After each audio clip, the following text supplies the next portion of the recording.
Niaje wase, today tuko maeneo ya Thika to come check out a very smart Levin. Hii ni kitu ni tamu, let me just say that. Ni tamu, lakini the only thing we can do for now, juu ni ya wenyewe, tunaikula tu kwa macho. So, tuko sides za Thika, checking out one of the most beautiful Levins that I've seen in the 5th gen. Hii gari, to be honest, inasumbuanga watu pale kwa group yetu, Cars and Chrome. But tulisema let's take time tuongee na mwenyewe to get hata kuiona, hata kama tuta have much about it, at least we get to interview him and get to know how he feels owning such a very beautiful car. So basically hii Levin ni somewhat equivalent na AE91 ile ya kawaida, but hapana, this is the sporty version. So basically, for those who don't know, Levin na Sprinter zilikuwa at some point the same car.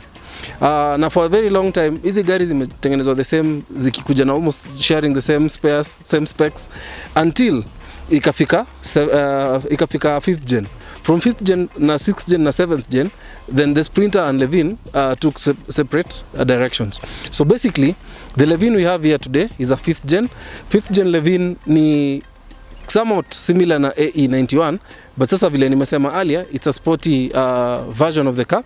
The car comes with discs both mbele na nyuma, like the other Levin I showed you last time. This car comes with a 4AGE 16 valve, which is a red top engine, the first generation, 4AGE. This generation was also used by the AE86, which is a very common Levin, and actually wase uitanga Tureno. The Tureno series, which means thunder because of the pop-up lights ambazo gari waganayo, was very common na ile enzi za kina Hakumi, and for sure it made the world understand that small cars as well can be sporty and quick to drive, with what Hakumi did in the truck race. So basically, this Levin is so unique, and I'll tell you, this Levin is super unique because this Levin imekuwa a Levin that I'd like to build. And to be honest, I was so surprised to see that this Levin has the black top 4AGE, which comes with whipping horsepower ambazo zinachezea from 140 to 177. This Levin, unlike the original stock Levin, I'm sure comes with way lots of power, because again, despite from just being a 4AGE black top Levin, it is mounted on a 6-speed gear manual box. To be honest, hiyo gari in terms of fuel efficiency, performance, wembe. 6 gear zilikuja kwa Levin wakati Toyota ilikuwa ina try ku invent the 6 gear kwa gari zake in terms of efficiency, but not really performance. But now when it comes to having an extra gear, kama unachezea ka 130 utandike gear moja ya juu na barabara ni flat vizuri, you know what that does. So this car, it's one very pretty monster. To cut the long story short, wacha tubongea na mwenyewe, tujue hii gari, and we get to know the story behind the car.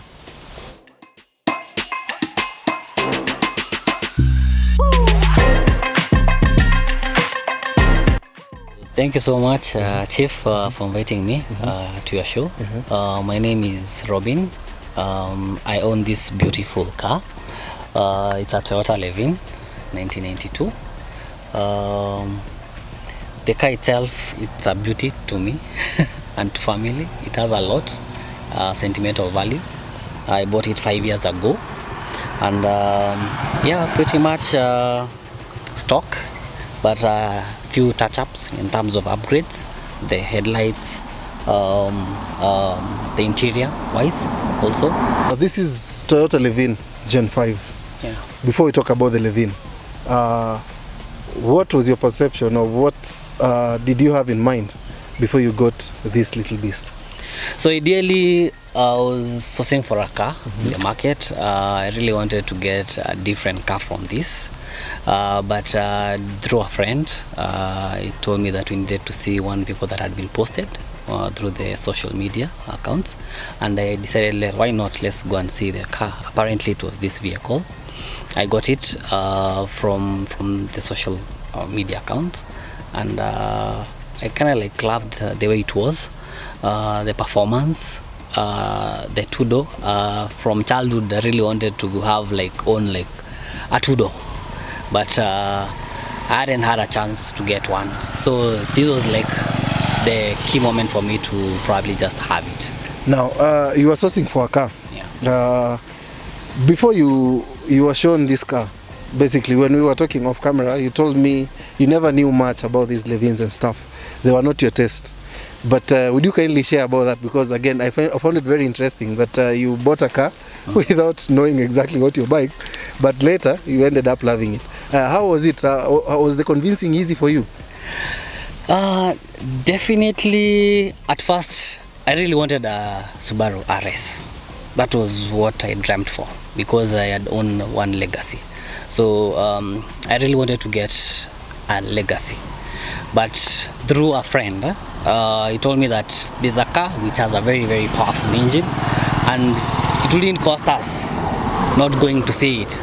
So why not? We decided just to go and see it. And by then when I saw it, I just loved it, the way it was.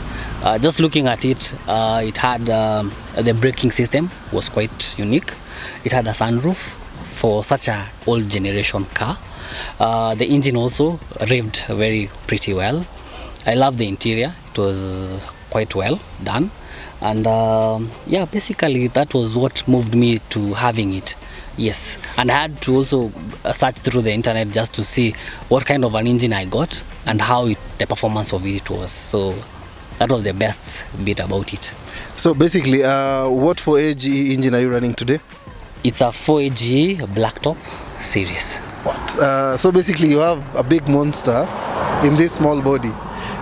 From what we know, the 4AGE blacktop engine was the last generation of the 4AGE, which is the third generation.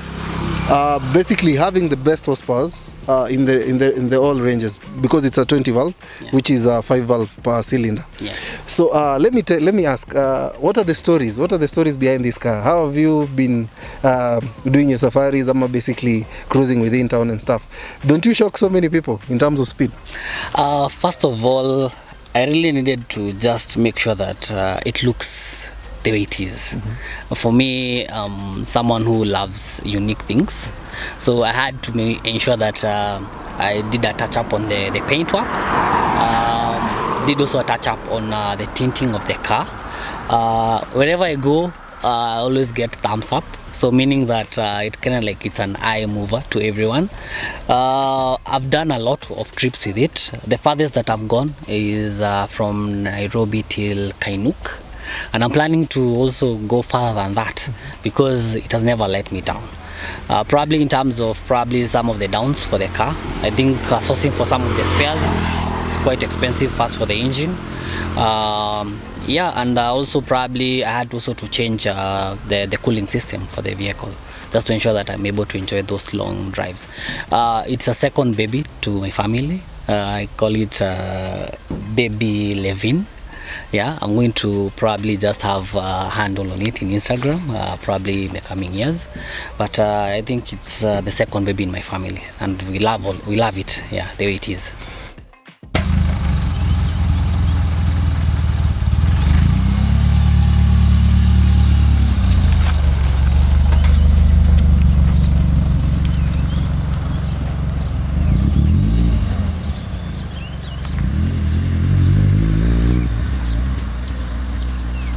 Two questions. Mm-hmm. One is about selling this car.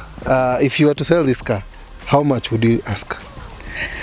For the best price. What is the best price? Give me an offer that I can't resist. Mara mingi tukisikianga hivyo, for sure that's not really a price you can really peg on. But generally, would you have an estimate? Ama it's something you'd sit and maybe talk about and maybe negotiate and see? Yeah, definitely. If we can be able to just have a sit and just negotiate, and if you give me the right price, I'll be able to rethink about it. But currently now, I'm not also looking for a suitable market for it. Yeah, probably in the near future. Okay, nice. That's a perfect but sad story to me. So let me ask, now that you've had a very sweet memories, you've made very nice memories with this car, in this market currently, which car would you compare this to? They just concluded Safari Rally event in Kenya, I think the Toyota Yaris will be a suitable suit for me.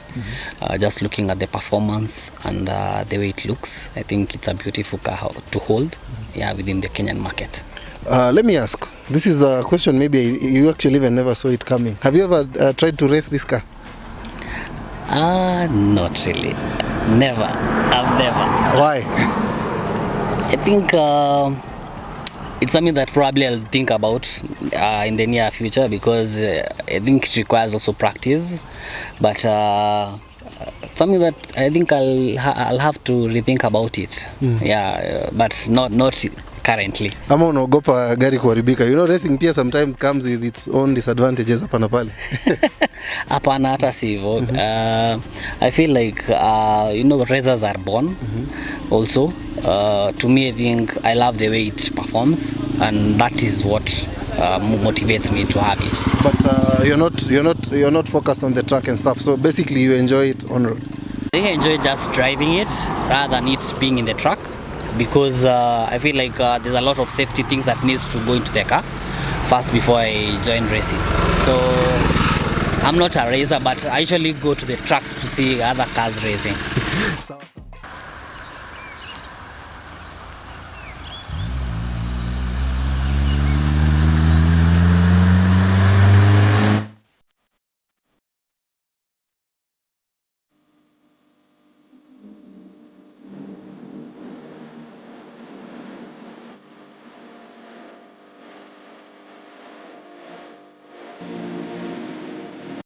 There is a new phenomenon in the world currently where electric cars are coming. What's your opinion?